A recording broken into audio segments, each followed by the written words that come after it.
नमस्कार साथियों, आप सभी का स्वागत है हमारे चैनल सोशियोलॉजी विद मनीष पर। मित्रों, एक बहुत खुशी की बात यह है कि नया पीजीटी का नोटिफिकेशन आ गया है और उस नोटिफिकेशन में अप्लाई कर सकते हैं आप लोग फॉर्म के लिए अप्लाई कर सकते हैं।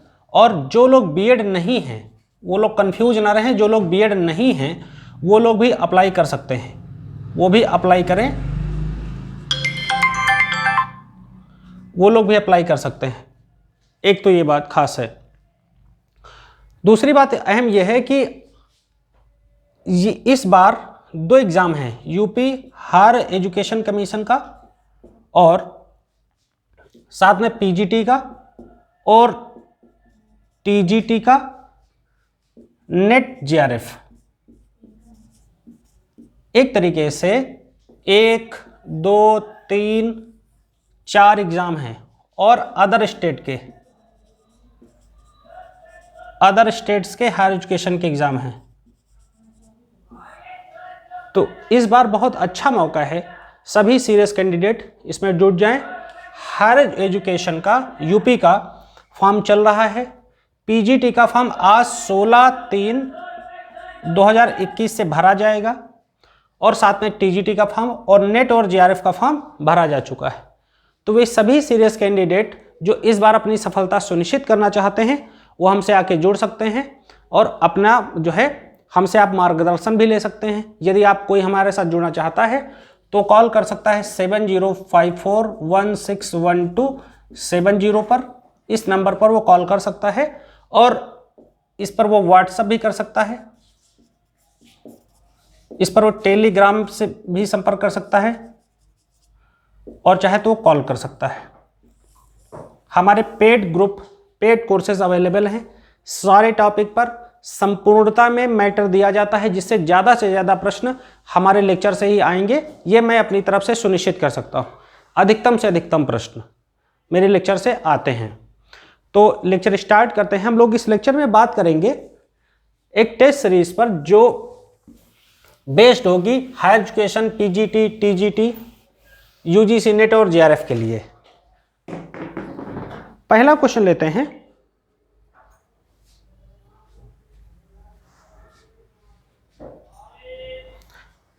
वेबर के अनुसार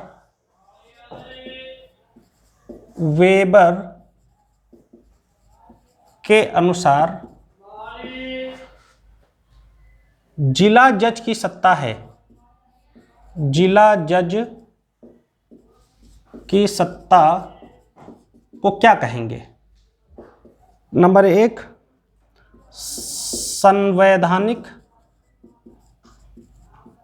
नंबर 2 परंपरागत,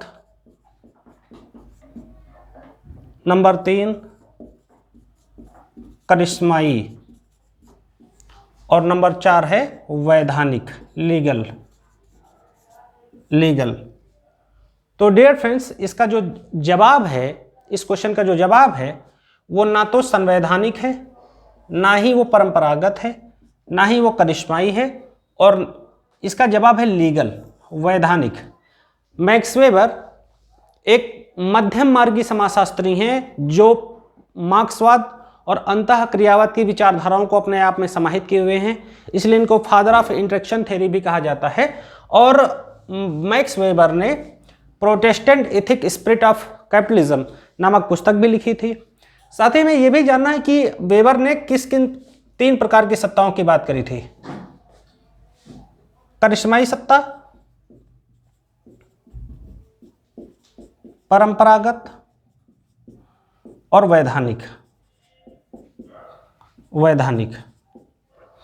करिश्माई सत्ता, जैसे गांधी जी की सत्ता को करिश्माई सत्ता कहा जाता है, गांधी जी की सत्ता को करिश्माई सत्ता कहा जाता है। और परंपरागत सत्ता में जैसे राजत्व का सिद्धांत, राजत्व की सत्ता को, राजत्व को परंपरागत सत्ता कहा जाता है, जिसमें राजा का पद महत्वपूर्ण होता है। और वैधानिक सत्ता में जैसे सरकार वैधानिक सत्ता रखती है। संवैधानिक यहां बिल्कुल नहीं होगा, ठीक है, संवैधानिक यहां बिल्कुल नहीं होगा। अब जिला जज, जैसे मान लो जिला जज 2 वादी प्रतिवादी हैं, वादी प्रतिवादी हैं, इन वादी प्रतिवादियों को का मैटर कोर्ट में आता है, तो जो जज होगा वो जो है साक्ष्यों के आधार पर अपना निर्णय देगा। तो वो कैसी सत्ता होगी, वो लीगल आधार पर ही जो है अपना जजमेंट दे सकता है, कानूनी आधार पर निर्णय देगा। अच्छा, कभी एक बार प्रश्न ऐसे भी आया हुआ है कि करिश्माई सत्ता की बात किसने करी, तो इसके लिए टी के ओमन नामक एक समाजशास्त्री हैं जिन्होंने करिश्माई सत्ता की बात करी है। तो ये याद रखना है। इस तरीके से आप लोग हमारे साथ अन्य फैक्ट भी सीखते हुए चले जाएंगे। आगे बात करते हैं अगले प्रश्न पर।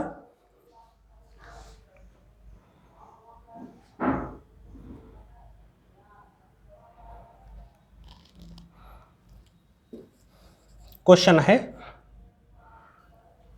कौन प्राथमिक समूह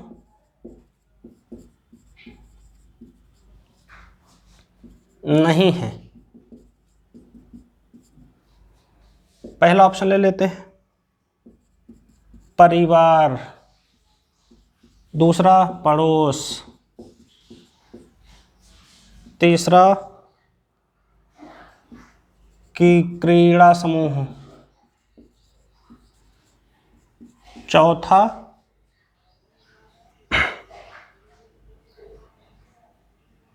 भीड़। चौथा ऑप्शन है भीड़। अब प्राथमिक समूह की बात सबसे पहले किसने की है, तो चार्ल्स हर्बर्ट कूले ने की है। सोशल ऑर्गेनाइजेशन बुक है उनकी। और जो फैमिली है, परिवार है, पड़ोस है और जो क्रीड़ा समूह है, इन तीनों को कूले प्राथमिक समूह की श्रेणी में रखते हैं। और कूले कभी प्राथमिक समूह द्वितीयक समूह नहीं कहते, ये आप लोग समझ लीजिए, क्योंकि कई जगह लिखा हुआ है वो गलत है। प्राथमिक समूह और अर्ध समूह की बात करते हैं। तो ये जो है, जबकि भीड़ क्या है, अर्ध समूह है, तो ये तो नहीं होगा। ये तीन ऑप्शन सही होंगे, लेकिन इसका सही जवाब होगा भीड़, चूंकि पूछा है नहीं है। अगले प्रश्न पर आते हैं।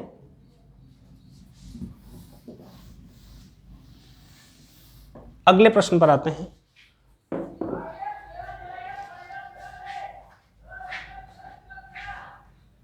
सांस्कृतिक विलंबना का सिद्धांत किसने दिया?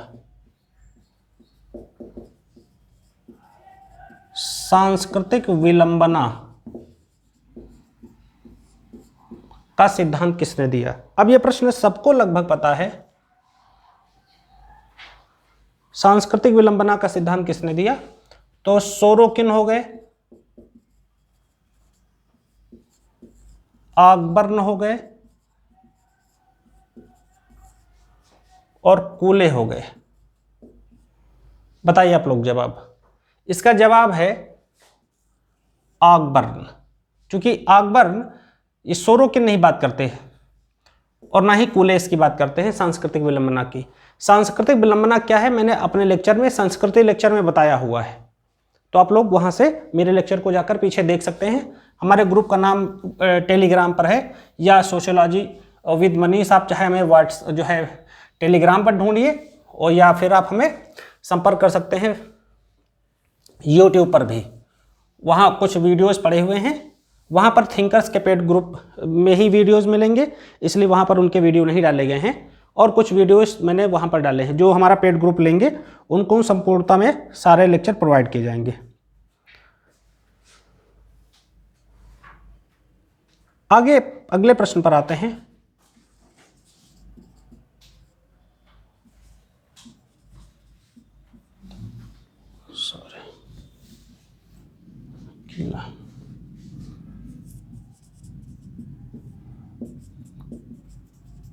टोटम। टोटम क्या है? टोटम है, पहला ऑप्शन आपके पास है एक धर्म है, दूसरा ऑप्शन आपके पास है एक चर्चा है, तीसरा ऑप्शन प्रतीक या जीव, चौथा नन। तो टोटम एक प्रतीक या जीव है भैया। टोटम, इमाइल दरखाइम ने ऑस्ट्रेलिया की अरुंटा जनजाति का अध्ययन किया था अपने धर्म के समाजशास्त्र के अध्ययन में, और उन्होंने टोटम को बताया। उन्होंने कहा कि जो टोटम होते हैं वो सोशल सॉलिडरिटी लाते हैं, सोशल सॉलिडरिटी लाते हैं, एक बात। दूसरी अहम बात उन्होंने ये कही थी कि जो टोटम है वो एक प्रतीक की तरह होते हैं, वो सामूहिक सुदृढ़ता या सामाजिक समरूपता को बढ़ाने में सहायक होते हैं, और ये धर्म के एक प्रतीक के रूप में होते हैं जिनके माध्यम से एक तरीके से व्यक्ति ईश्वर में या किसी प्राकृतिक सत्ता में अपनी आस्था रखता है। अगला प्रश्न है उत्तर औद्योगिक समाज, उत्तर औद्योगिक समाज के लक्षण बताइए। और ये जो है इसके बारे में जो है बुक किसने लिखी है, बुक किसने लिखी। मैं एक साथ कई चीजें बताने की कोशिश कर रहा हूं। तो लक्षण में पहले ऑप्शन पर आते हैं सेवा क्षेत्र, विनिर्माण,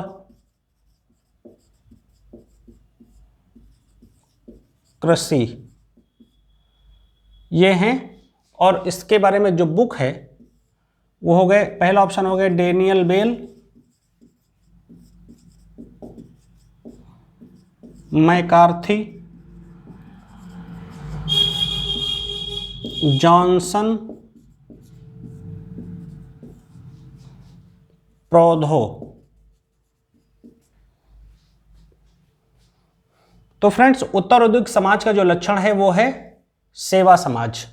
क्योंकि औद्योगिक समाज जो इसके पहले जो औद्योगिक समाज का लक्षण था वो विनिर्माण पर बेस्ड था, लेकिन अब जो उत्तर औद्योगिक समाज है, पोस्ट इंडस्ट्रियल सोसाइटी है, उसका लक्षण है सेवा समाज क्षेत्र। यानी यहाँ उपभोग पर, सर्विस पर ज़्यादा ध्यान दिया जाता है। और इस बारे में जो सबसे ज़्यादा बेहतर काम करने वाले समाजशास्त्री उनका नाम है डेनियल बेल। डेनियल बेल नामक समाजशास्त्री ने सबसे ज़्यादा फोकस किया हुआ है। तो ये आपको क्लियर होगा। आगे बढ़ते हैं।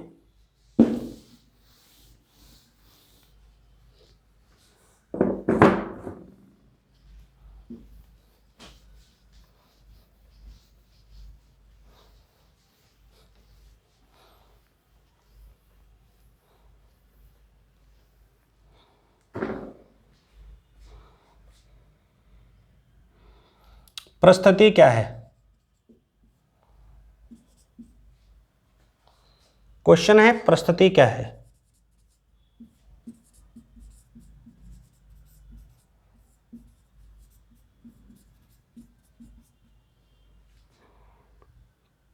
पहला है जज, दूसरा ऑप्शन है चोर, तीसरा आदमी है ठेकेदार, और चौथा ऑप्शन है गुंडा। गुंडा। तो जो स्टेटस है मैंने बताया था प्रदत्त और अर्जित परिस्थिति, दो प्रकार की परिस्थितियां होती हैं। अर्जित परिस्थिति वह होती है जो हम अचीव करते हैं, जैसे आप प्रोफेसर बन जाएं, आईएएस बन जाएं, ये अर्जित परिस्थिति है। जबकि प्रदत्त परिस्थिति आप किस जाति धर्म में पैदा हुए हैं, ये आपकी प्रदत्त परिस्थिति है। तो ये जो जज है ये एक प्रकार की परिस्थिति का एग्जाम्पल है।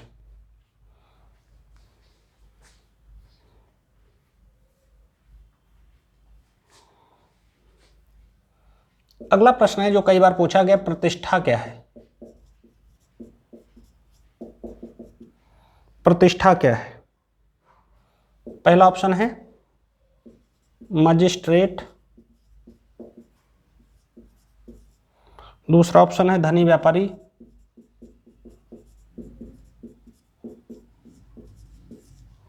तीसरा ऑप्शन है डॉक्टर,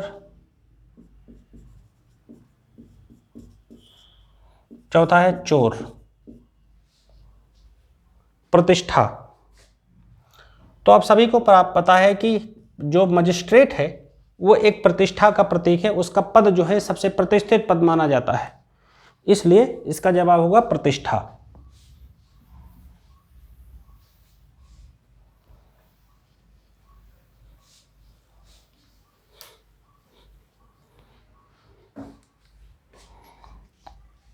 आगे बढ़ते हैं।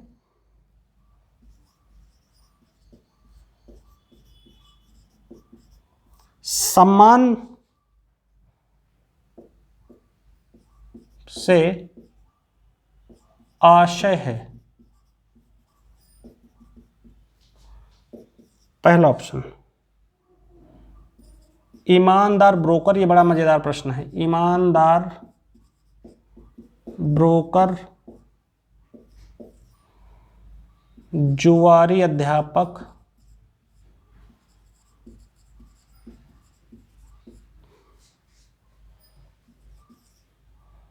नकारा डॉक्टर,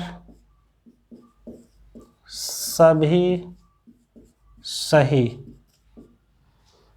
देखो सम्मान से आशय यहां पर पूछा गया है, तो जैसे कोई प्रोफेसर है वो गुंडा है तो वो सम्मान का प्रतीक नहीं है। अध्यापक है लेकिन जुआरी इसलिए नहीं होगा।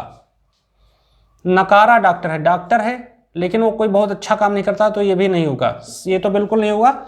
ईमानदार ब्रोकर, जैसे शेर खान वगैरह हैं वो ब्रोकरेज का काम करते हैं शेयर मार्केट में, लेकिन मान लो ईमानदारी से किया जाए तो भी सम्मान का प्रतीक है। अगले प्रश्न पर आते हैं हम लोग, जिसमें कहा जा रहा है इथॉस और इडास। इथॉस एंड इडोस संस्कृति के दो पहलू हैं।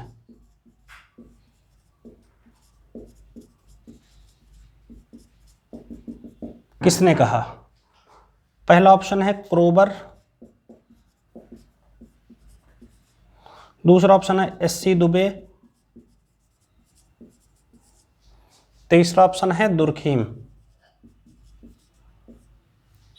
इथॉस और इडोस के बारे में जो बात करी गई है वो क्रोबर ने की है, क्रोबर ने। ये क्वेश्चन एकदम बहुत बार पूछा गया है, इसलिए इसको आप लोग कंठस्थ कर लीजिएगा। अगला क्वेश्चन है धर्म और समाज।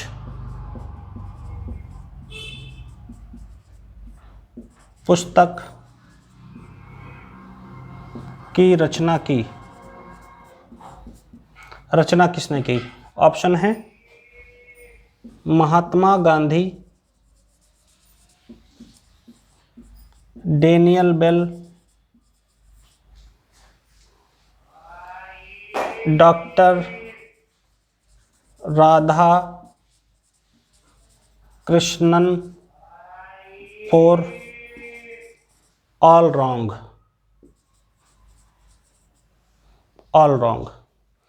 तो धर्म और समाज पर जो पुस्तक है ये लिखी है डॉक्टर सर्वपल्ली राधाकृष्णन जी ने। डॉक्टर सर्वपल्ली राधाकृष्णन ने बुक लिखी है। अगला क्वेश्चन है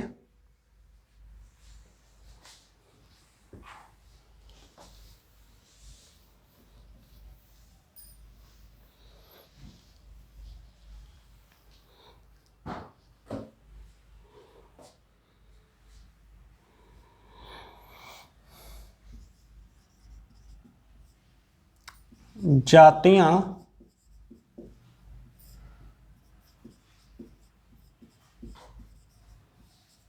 हित समूह की भांति होती हैं।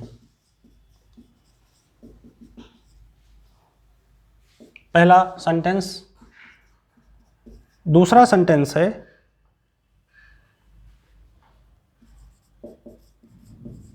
जातियां वितरण न्याय के सिद्धांत पर हैं आधारित हैं। अब आप लोग बता सकते हैं इसका क्या जवाब होगा। तो जातियां हित समूह के रूप में होती हैं। बहुत इंटरेस्टिंग क्वेश्चन है और थोड़ा सा एनालिटिकल क्वेश्चन है कि जैसे मैं अपनी जाति का मान लो ऊंचे ओहदे का व्यक्ति हूं और मेरी जाति में कुछ सामान्य लोग हैं आर्थिक सामाजिक परिस्थिति के, तो वो लोग मेरा मान लो समर्थन करते हैं, तो क्या होता है कि उनका हित होता है कहीं ना कहीं, क्योंकि वो हमसे जुड़े हैं कि मेरी जाति का विधायक है, सांसद है, आईएएस ऑफिसर है, डॉक्टर है, इंजीनियर है, नेता है, प्रधानमंत्री है। तो इस तरीके से वो हित समूह की भांति होते हैं। जबकि जातियां वितरण न्याय के सिद्धांत पर बिल्कुल आधारित नहीं होती हैं, वो परंपरागत न्याय के सिद्धांत पर आधारित होती हैं, बल्कि कहा जाए तो जीएस घुरिये और एमएन श्रीनिवास के जो व्याख्याएं हैं वो जातियों पर लागू होते हैं, इसलिए दूसरा कथन बिल्कुल गलत है। अगले प्रश्न पर आते हैं।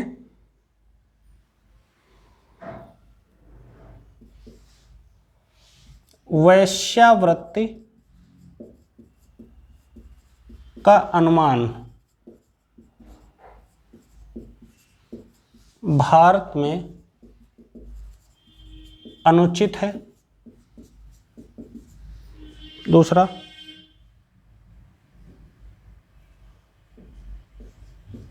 वैश्या के कोठे पर जाना पाप माना जाता है। पाप माना जाता है। ये दो स्टेटमेंट हैं। पहला स्टेटमेंट भी सही है और दूसरा स्टेटमेंट भी सही है। हमारे यहाँ पर जैसे बार कल्चर है, तो बार कल्चर तो डांस बार की तरह से होते हैं, बियर बार जैसे होते हैं। वहाँ पर इनको महाराष्ट्र में कई बार इलीगल घोषित किया गया, फिर लीगल घोषित किया गया है, लेकिन औपचारिक रूप से इनके बारे में कोई आंकड़ा नहीं है, व्यवस्थित ढंग से कोई जो है सर्वे नहीं है। और ये एक हमारे यहाँ सामाजिक जो जनरीति है उसमें इसको एक पाप की तरह देखा जाता है, गलत माना जाता है। अगला प्रश्न है जो बहुत बढ़िया प्रश्न है। एक व्यक्ति के रक्त संबंधी रिश्तेदार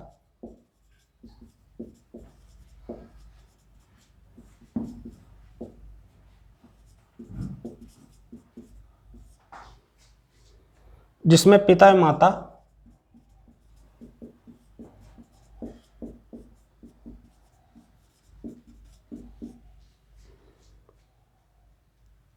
एवं दोनों पक्षों के संबंधी होते हैं,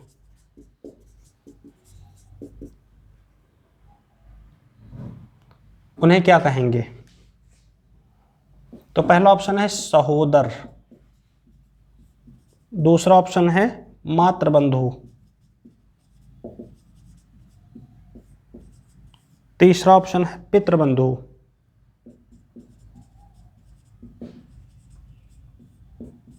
चौथा ऑप्शन है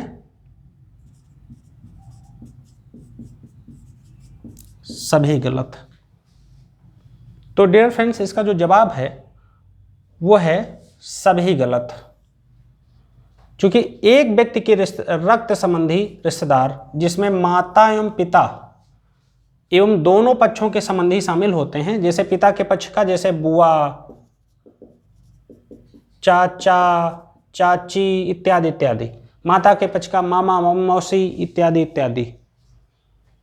ठीक है, तो अब इस पे जब आगे हम बढ़ेंगे तो इसको कहते हैं बेसिकली, फिर सही जवाब क्या होगा? स्वजन बंधु। इसके लिए सही शब्द होता है स्वजन बंधु। ना तो मातृबंधु होगा, ना पितृबंधु होगा, ना तो सहोदर होगा, ये तीनों नहीं होंगे, क्योंकि ये एक एक पक्ष के बारे में ही बात करते हैं। अगला क्वेश्चन लेते हैं जिसमें कह रहा है अर्ध समूह। अर्ध समूह है, पहला ऑप्शन क्या है? राजनीतिक दल,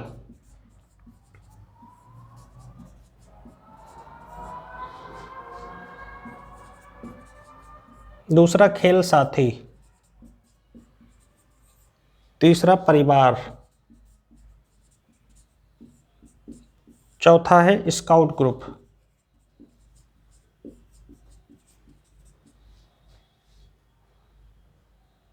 या भीड़ में मान लो देता हूं ये।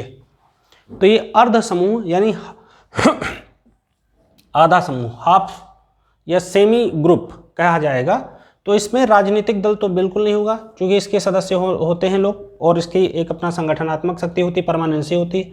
फिर खेल साथी भी नहीं होते हैं, ये प्राथमिक समूह होते हैं, परिवार प्राथमिक समूह होता है। स्काउट ग्रुप या भीड़, मान लो भीड़, कोई एक्सीडेंट हो गया या किसी नेता ने भाषण दिया तो कुछ समय के लिए लोग इकट्ठा हुए फिर चले गए, स्काउट ग्रुप ने काम किया और उसके बाद वो चला गया, तो वो नहीं होगा, वो सॉरी, तो ये जो है यही अर्ध समूह होगा, तो ये अर्ध समूह होगा। अगले क्वेश्चन पर आते हैं। बुक है एंथ्रोपोलॉजी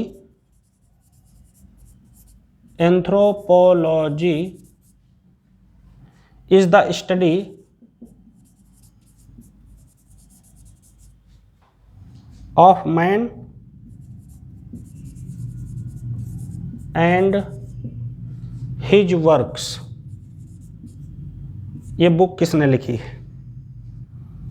पहला ऑप्शन है हर्ष कोविड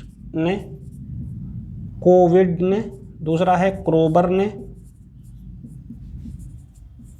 तीसरा ऑप्शन है मिलर ने, चौथा है सभी गलत।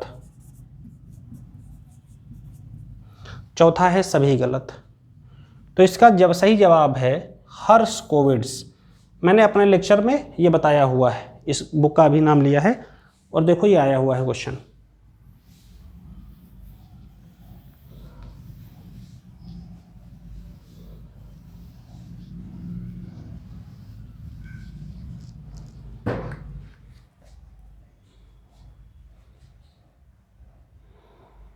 अगला प्रश्न है,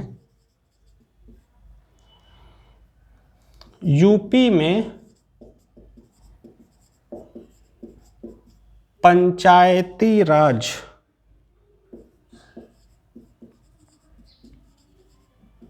अधिनियम कब पारित हुआ?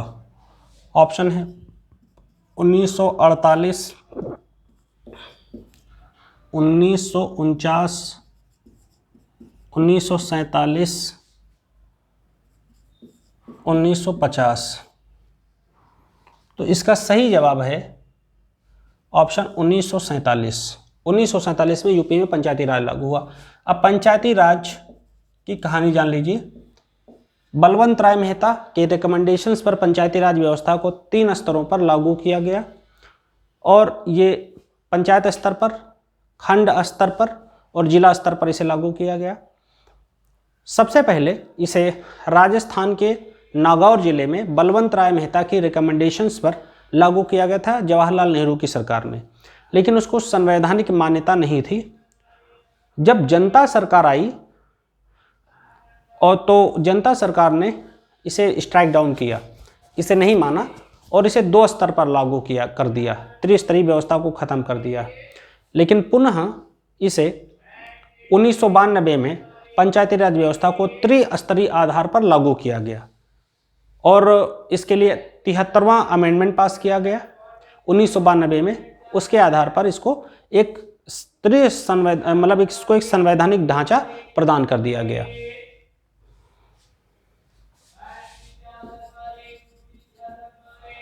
अगले प्रश्न पर आते हैं।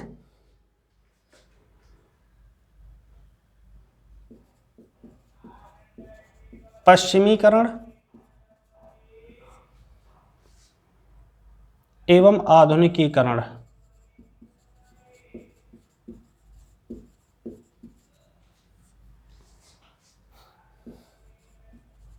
की अवधारणा किसने दी?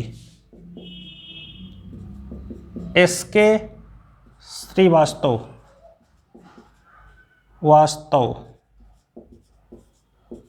BN लाल, LP मिश्रा, श्रीनिवास, MN श्रीनिवास। तो इसका जवाब होगा MN श्रीनिवास। इन्होंने पश्चिमीकरण और आधुनिकीकरण की बात की है, और इसके बारे में मेरे लेक्चर में आप जाएंगे तो इसके बारे में डिटेलिंग आपको पीछे मिल जाएगी। अगली पुस्तक है द गोल्डन बाग।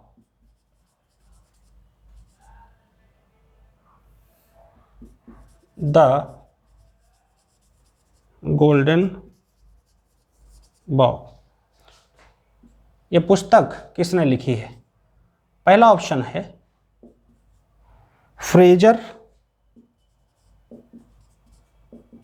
दूसरा ऑप्शन है मैलिनोवस्की, तीसरा ऑप्शन है रेमंड फर्थ। इसका सही जवाब है जेम्स फ्रेजर। ये भी मेरे लेक्चर में आप जाएंगे तो आपको मिल जाएगा। अगली बुक है, जैसे कि मैंने कई बार कहा है कि कम से कम 10 किताबें तो पूछी ही जाती हैं। Looking glass self,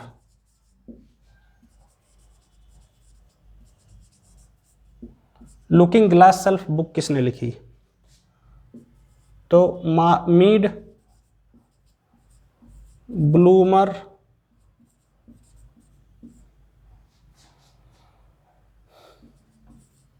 Margaret Mead, ये दोनों जी.एच. मीड है या मार्गरेट मीड है, और चौथा है नन। इसका जवाब है नन ऑफ द एबव, इनमें से कोई नहीं, क्योंकि ये किताब लिखी है चार्ल्स हर्बर्ट कूले ने। अगले प्रश्न पर आते हैं फ्रेंड्स।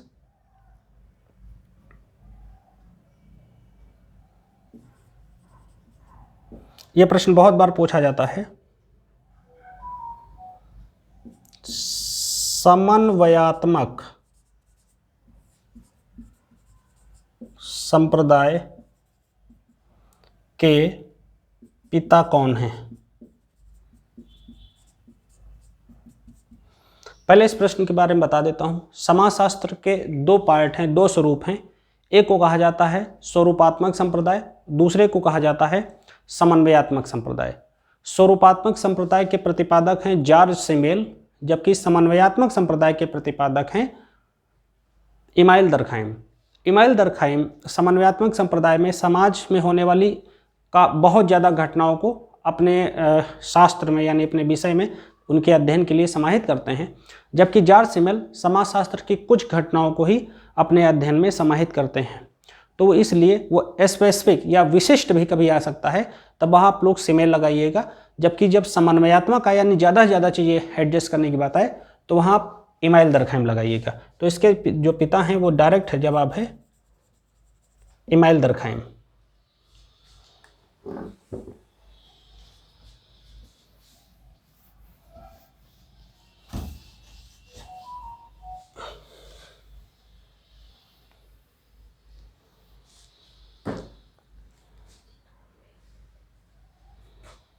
आगे बढ़ते हैं।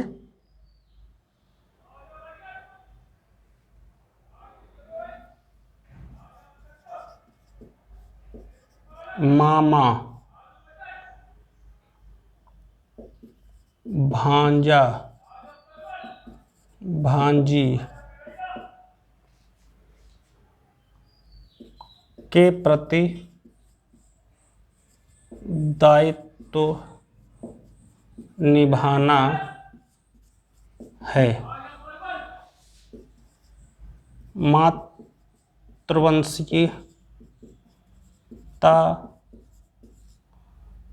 मातुलेय,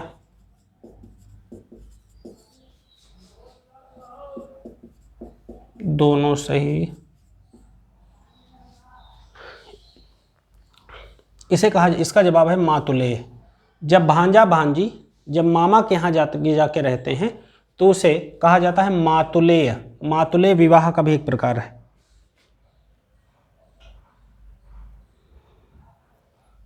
अगला, शूद्र पुरुष का ब्राह्मण महिला से विवाह।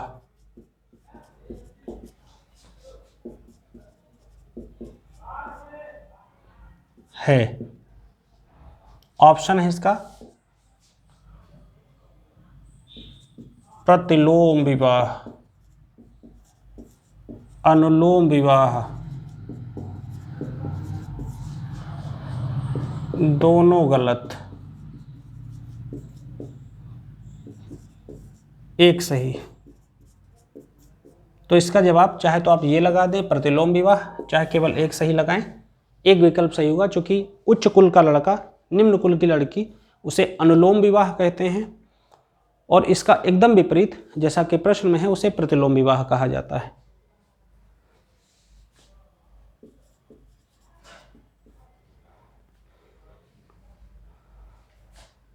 आगे बढ़ते हैं। सोरोरेट। सोरोरेट क्या है? सोरोरेट है, पहला ऑप्शन, एक पुरुष की सास से विवाह। एक पुरुष की सास से विवाह। दूसरा ऑप्शन है साली से विवाह।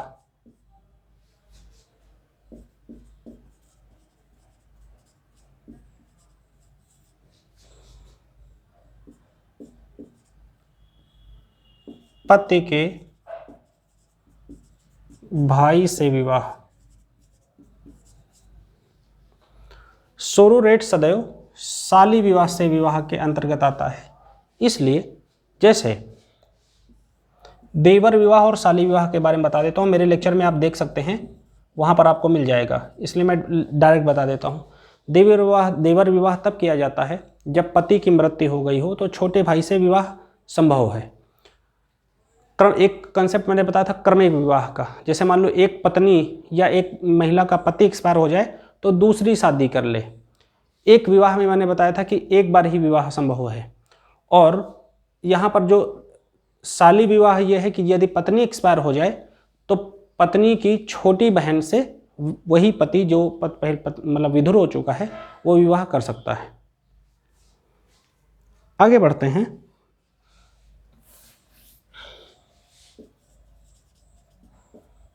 मनु ने विवाह के कितने प्रकार बताए? ये भी लेक्चर्स है मेरे।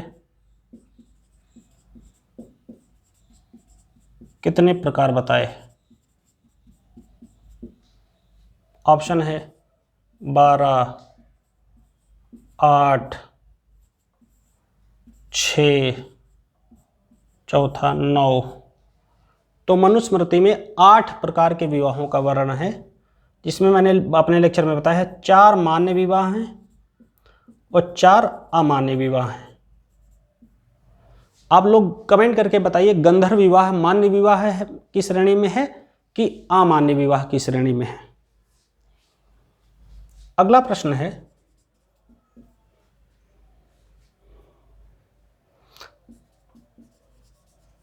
Indian village.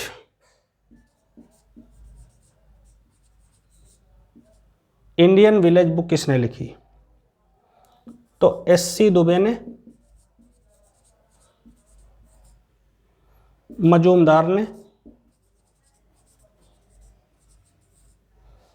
या एमएन श्रीनिवास ने? तो इसका जवाब है SC Dubey. Indian village book लिखी है एससी दुबे ने। डायरेक्ट प्रश्न है, इसमें ऐसा कुछ नहीं है।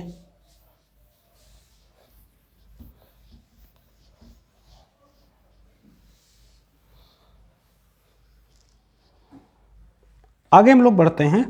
सुमेलित कीजिए, अगले प्रश्न में है सुमेल कीजिए।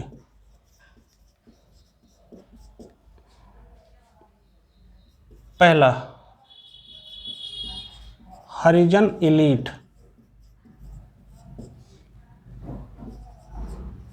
घुरिए।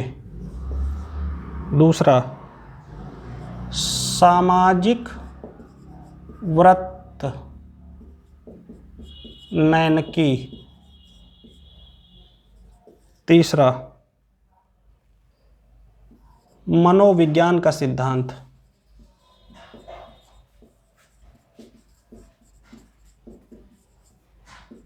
मीड। गलत चुनना है, गलत चुनना है।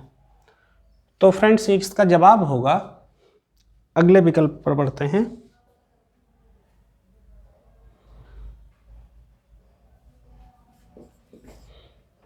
संदर्भ समूह। न्यूकॉम्ब। न्यूकॉम्ब। अब जब आप इसका विकल्प चुनेंगे तो यहाँ पर जो हरिजन एलीट का कंसेप्ट है यह है सच्चिदानंद का कंसेप्ट है। ये मनोविज्ञान का सिद्धांत, जो सामाजिक वृत्त का सिद्धांत नाइनकी सही है। मनोविज्ञान का सिद्धांत फ्रायड का है और संदर्भ समूह का सिद्धांत जो है वह है मर्टन का, रॉबर्ट किंग मर्टन का। तो इस तरीके से इसमें 3 विकल्प गलत हैं। यदि आप इस प्रश्न को सही के रूप में बताएं, मान लो गलत हटा दें तो होगा नाइनकी सही है, और गलत के रूप में बताएं तो 1, 3, 4 गलत हैं। 1, 3, 4 गलत हैं।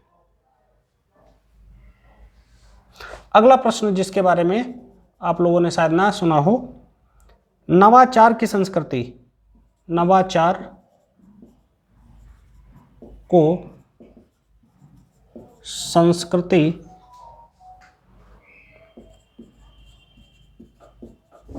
परिवर्तन का आधार माना। पहला है वार्नेट, रेडफील्ड,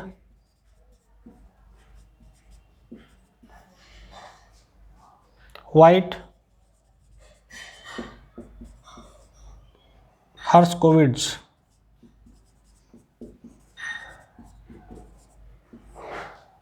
हर्स्कोविट्ज़। तो इसका जवाब है वार्नेट।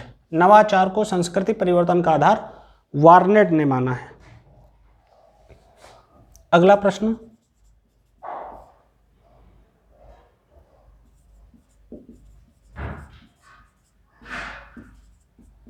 संस्कृति का पीढ़ी दर पीढ़ी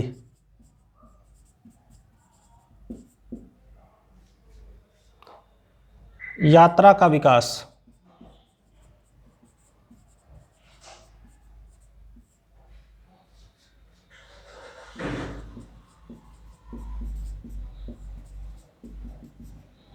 कहलाता है।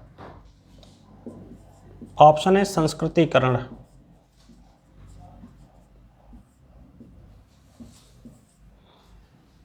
पर संस्कृति ग्रहण,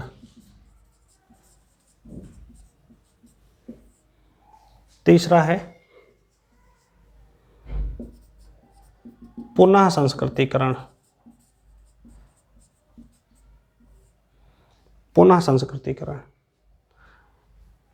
तो इसका जवाब होगा पीढ़ी दर पीढ़ी हस्तांतरण। मैंने बताया था संस्कृतिकरण कहा जाता है, और एम.एन. श्रीनिवास ने कंसेप्ट दिया था। मैंने ये भी बताया है कि संस्कृतिकरण 2 वे प्रोसेस है, 1 वे प्रोसेस बिल्कुल नहीं है।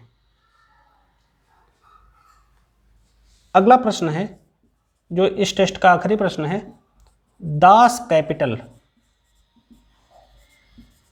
बुक कितने वॉल्यूम में है? कितने वॉल्यूम में है? तो पहला इसका जवाब है 6, 4, 3, 1। तो इसका जवाब है 3 वॉल्यूम में है ये पुस्तक। डियर फ्रेंड्स, इस लेक्चर में हम लोग बात किए हैं लगभग 40 प्रश्नों पर, और इनकी डिटेल एनालिसिस की गई है। कार्ल मार्क्स ने अपनी पुस्तक दास कैपिटल में मजदूरों के लिए आह्वान किया था कि वो क्लास इटसेल्फ से क्लास फॉर इटसेल्फ हो, यानी कि सरल भाषा में कि वो अपने आप में चेतना जागृत करे, जिससे वो पूंजीपतिवादी जो विचारधारा है, जो शोषण की विचारधारा है, उससे वो जो है निपटे। उसके लिए वो जो है यूनाइट हो और क्रांति करें। डियर फ्रेंड्स, आप सभी को मैं बताना चाहूँगा कि पीजीटी के कोर्सेस अवेलेबल हैं, फॉर्म आज से भरा जाएगा। जो भी कैंडिडेट जो है हमारे साथ जुड़ना चाहते हैं, जो हम पर विश्वास करते हैं, यूट्यूब पर जाकर आप हमारे वीडियो देख सकते हैं। 10-15 वीडियो मैंने डाले हैं। अधिकतम प्रश्न हमारे लेक्चर से आएंगे, ये हमारी तरफ से आप मैं गारंटी ले रहा हूँ, एश्योर कर रहा हूँ। आप हमारे साथ जुड़ सकते हैं, अपनी सफलता सुनिश्चित कर सकते हैं। Thank you very much.